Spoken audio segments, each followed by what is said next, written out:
तवांग की घटना के बाद तनाव खतरनाक मोड़ में। भारत और चीन ने टटोले अपने सबसे जंगी हथियार।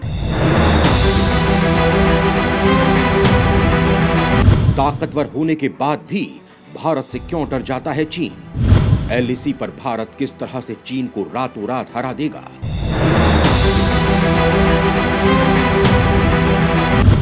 मिलिट्री पावर के अलावा भारत के पास सबसे रामबाण हथियार। दोस्तों, गलवान की घटना के बाद जिस तरह से भारत और चीन के बीच युद्ध का माहौल बन गया था, ठीक उसी तरह से भारत और चीन के बीच तवांग की घटना होने के बाद ज्यादा तनाव पैदा हो गया है। तवांग की घटना में चीन के सैनिक गंभीर रूप से घायल हो गए हैं, जबकि भारतीय सैनिकों को मामूली खरोंच आई है। वो भी तब जब चीन की साइड 600 सैनिक और भारत के सिर्फ 50 जवान। ऐसे में चीन ये तो जान गया है कि वो चाहे कितनी भी पावरफुल और बड़ी मिलिट्री पावर रखता हो, एलएसी पर अब जब भारत से युद्ध हुआ तो उसे बहुत बुरी मौत मिलेगी। दोस्तों, भारत और चीन को लेकर हमारे लिए आज दोनों की पावर जानना जरूरी है, क्योंकि कोरोना के बाद भारत ने अपने स्वदेशी हथियार तैनात कर दिए हैं, जो चीन के मुकाबले काफी ज्यादा खतरनाक है। हालांकि भारत एक और मामले में चीन से भी ज्यादा खतरनाक है। तो चलिए जानते हैं, एलएसी पर युद्ध हुआ तो भारत चीन को कितनी बड़ी शिकस्त देगा। भारत और चीन का रक्षा बजट। दोस्तों, सबसे पहले बात करते हैं दोनों ही देशों के रक्षा बजट की। तो 1 फरवरी 2022 को पेश आम बजट में वित्त मंत्री निर्मला सीतारमण ने रक्षा बजट में 9.78% की बढ़ोतरी की थी। भारत का रक्षा बजट अब 5.25 ट्रिलियन रुपए यानी $70.6 बिलियन है, जबकि चीन ने साल 2022 के लिए अपना डिफेंस बजट 1.45 ट्रिलियन युआन यानी $229.5 बिलियन रखा है, जो काफी ज्यादा है। भारत और चीन की सेनाओं की बात करें तो WDMMA की 2022 ग्लोबल एयर पावर्स रैंकिंग के अनुसार भारत के पास 4,614 टैंक्स हैं, जबकि चीन के पास 5,250, भारत के पास 100 सेल्फ प्रोपेल्ड आर्टिलरी और 1,338 रॉकेट लॉन्चर्स हैं। वहीं चीन के पास 4,120 सेल्फ प्रोपेल्ड आर्टिलरी और 3,160 रॉकेट लॉन्चर्स हैं। भारत के पास 1,338 मोबाइल रॉकेट प्रोजेक्टर्स हैं और चीन के पास 3,160। भारत की पैरामिलिट्री फोर्सेस की संख्या 25,27,000 और चीन की 6,24,000 है। भारत के पास 12,000 बख्तरबंद गाड़ियां हैं, जबकि चीन के पास 35,000। भारत और चीन की नौसेना।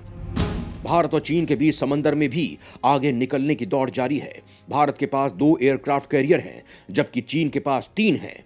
चीन के पास 79 सबमरीन हैं, जबकि भारत के पास 17। भारत के डिस्ट्रॉयर्स की संख्या 10 है और चीन की 41 है। भारत और चीन की वायुसेना।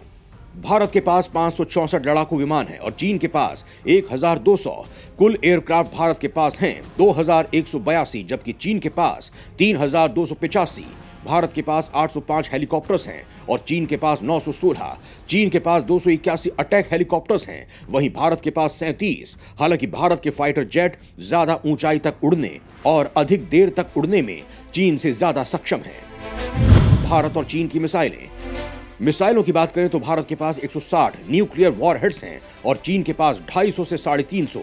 चीन के पास DF-31A by DF-31AG ICBM missile है, जिसकी रेंज 10,000 से 13,000 किलोमीटर है, जबकि भारत के पास अग्नि मिसाइल है, जिसकी रेंज 5,000 किलोमीटर है। भारत अग्नि 6 मिसाइल बना रहा है, जिसकी रेंज 11,000 से 12,000 किलोमीटर तक होगी। हालांकि इसके अलावा भारत के पास सबमरीन से लॉन्च होने वाली सीरीज की न्यूक्लियर मिसाइलें भी हैं। चीन से युद्ध हुआ तो भारत देगा करारी शिकस्त। पर्वतीय युद्धों में दुनिया मानती है भारत का लोहा। मुश्किल मौसम में जंग जीतने में माहिर है भारतीय सेना।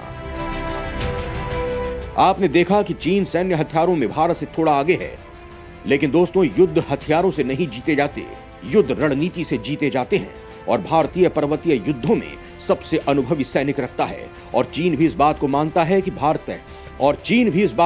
है कि पर्वतीय युद्धों में वो भारत को मात नहीं दे सकता है।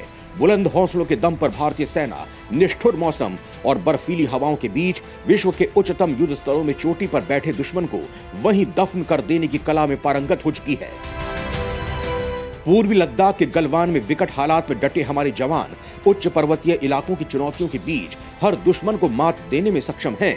वर्ष 1962 के भारत चीन युद्ध के बाद 1984 में विश्व के सबसे ऊंचे युद्ध स्थल सियाचिन में खून जमाने वाली ठंड में 20,000 फीट की ऊंचाई पर कायम हुई मौजूदगी ने भारतीय वायुसेना को हाई एल्टीट्यूड माउंटेन वॉरफेयर में विश्व की अनुभवी सेनाओं में से एक बना दिया है।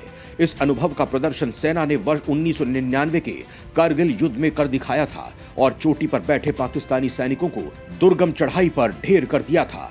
अब पूर्वी लद्दाख के गलवान में चीन को रोक रही भारतीय सेना को अच्छी तरह से अंदाजा है कि ऊंचाई पर बैठे दुश्मन को कैसे मात देनी है।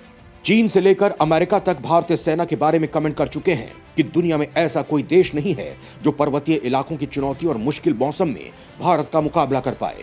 दरअसल दुनिया में चीन इकलौता ऐसा देश है जिसे रोकना हर किसी के लिए जरूरी है।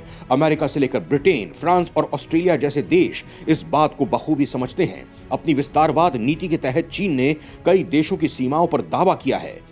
फिलहाल चीन का भारत के साथ सीमा पर विवाद चल रहा है, लेकिन अगर चीन ने भारत के साथ युद्ध करने की हिमाकत की तो ये खुद उसके लिए आत्मघाती साबित हो सकता है। 1962 के युद्ध में चीन के भी 700 सैनिक मारे गए थे और 1,500 से ज्यादा घायल हुए थे, लेकिन अब दोनों देशों के हालात काफी बदल चुके हैं और कई जगहों पर भारत ने अपनी पकड़ मजबूत कर ली है। भारत अब हर तरह से चीन का सामना करने को तैयार है। न तो भारत के पास हथियारों की कमी है और न ही जांबाज सैनिकों की। चीन दुनिया की सबसे बड़ी आबादी वाला देश है, तो भारत भी इस मामले में चीन से ज्यादा पीछे नहीं है, जबकि भारत में नौजवानों की संख्या चीन से कहीं ज्यादा है।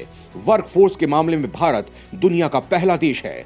चीन के पास 21 लाख सैनिकों के साथ दुनिया की सबसे बड़ी सेना है, तो भारतीय सेना दूसरे नंबर पर है और भारत की सेना में 14 लाख सैनिक हैं।